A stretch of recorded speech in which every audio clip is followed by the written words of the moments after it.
Défi du Bois-Chaud Sud travaille collectivement sur la réduction des produits phytosanitaires et gagner en autonomie alimentaire en élevage, tout en essayant de préserver au mieux les sols et l'environnement. Donc par rapport à ces objectifs-là, aujourd'hui on va voir un levier agronomique qui est la culture des métailles céréales protéagineux. Donc, ce qu'on appelle un métail céréales protéagineux, c'est une culture où en fait on mélange différentes espèces.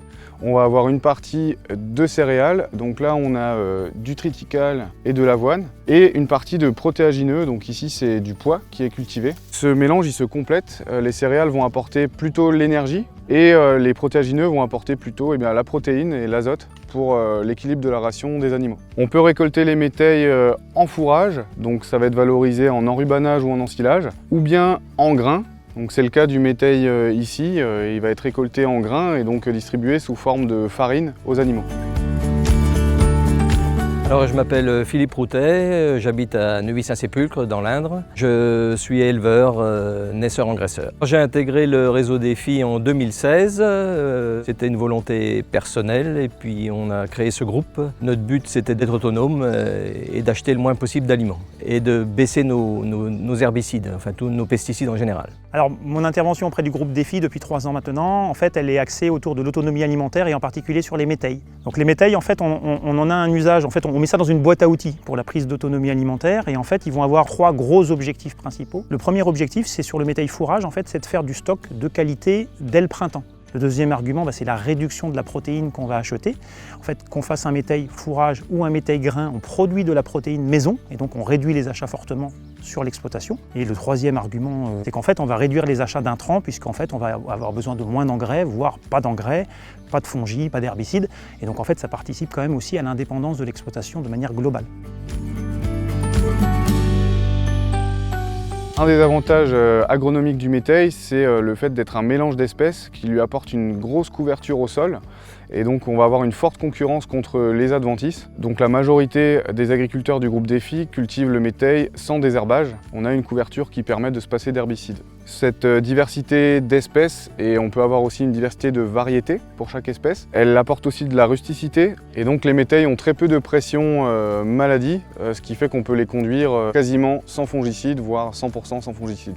On a dans le métail différents types de racines, des pivots, des racines plus fasciculées, ce qui fait que les plantes ne se concurrencent pas entre elles et qu'on va avoir aussi un effet structurant dans le sol. Donc le métail est intéressant en rotation, par exemple avant ou après une autre céréale. Au niveau herbicides, pesticides, j'ai réduit de au moins 80%. Je ne traite plus que 14 hectares sur 40. Le soja que j'achetais avant, j'ai réduit de 50% puisque je produis des protéines sur mes 26 hectares, donc c'est une grosse réduction. Et mes engrais azotés ont été réduits aussi de pas loin de 50% parce que les protéines, elles prennent l'azote de l'air, elles n'ont pas besoin qu'on leur en apporte. Donc on réduit d'une pierre 3 coups presque.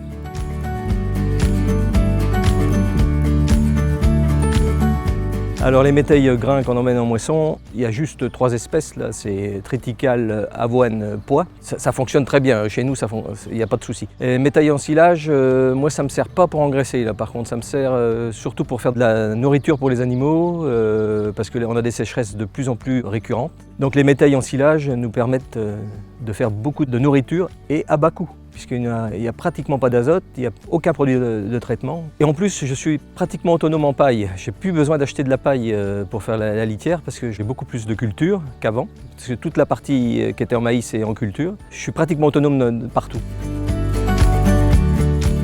Pour conclure, les métails céréales protéagineux, c'est une culture économe qui a besoin de peu d'engrais et peu ou pas de pesticides. C'est une culture qui permet des rendements réguliers puisque les espèces vont se compenser les unes les autres et qui permet un important gain en autonomie alimentaire pour l'élevage, donc en quantité et aussi en qualité avec la protéine.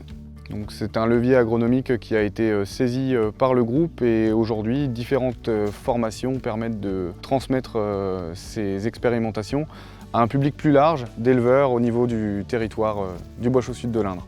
Baisser nos herbicides, pesticides de 80% en 4 ans, c'était impensable. Moi qui avais été formé à la chimie, c'était pas possible. Sans le groupe, déjà, on n'aurait pas avancé aussi vite, parce que tout le monde a fait des essais chacun de son côté. Et seul, j'aurais jamais osé. Et je crois qu'on était tous pareils, on n'aurait jamais osé franchir le pas aussi vite. Donc merci le groupe Défi.